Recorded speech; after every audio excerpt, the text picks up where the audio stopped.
Today's video is all about confidence and how to sound more confident. Ordinarily, I would say that confidence comes from within, and whilst this is true, it is also possible to act as if. The interesting thing about acting as if is that eventually you'll begin to feel as if you are confident. You see, there's this interesting relationship between the voice and the emotions. And it goes both ways. So if I feel really confident, then you're going to hear that in my voice. But how about if I work on the voice and make my voice sound really confident? In order to do this, I have to use certain muscles around here in the mouth. And the interesting thing here is that the body then begins to be kind of tricked into thinking that there's confidence there. So as you can see, it goes both ways. I encounter a lot of people who say things without really meaning it, as I'm sure everyone does. Particularly when I'm talking to clients, because obviously I work with confidence.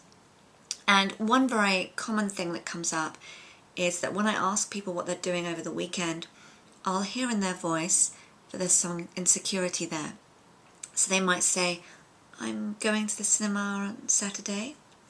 Notice how there's a real lack of support there. There's very little use of the muscles in the lower jaw. And the voice is going up here and resonating in the head, the cavities in the head, creating this sense of uncertainty. In America, and in particular in American films, we hear a lot of this because often their voice, their accent, inflects at the end.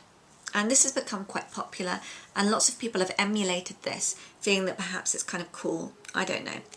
The real problem with this is that it sounds lacking in confidence. There's this kind of self-questioning going on. So how to remedy this?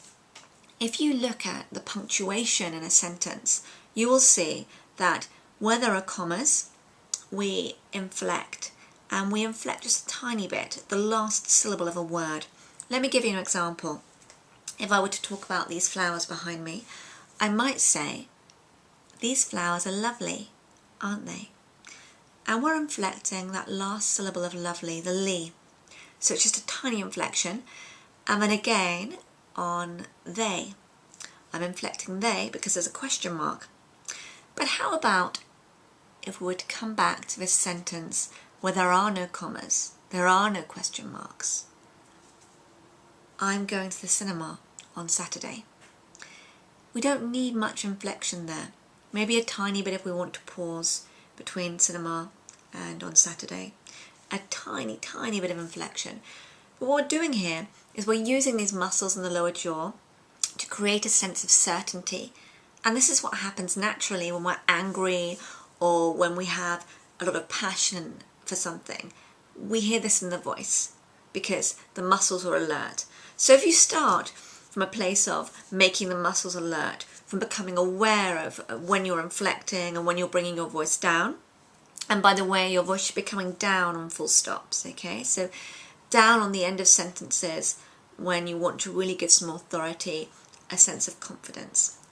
And if you do this, you will find that you start to feel more confident. And this is called acting as if. So give it a try and make comments in the box below. Let me know how you're getting on. And I look forward to hearing all about it.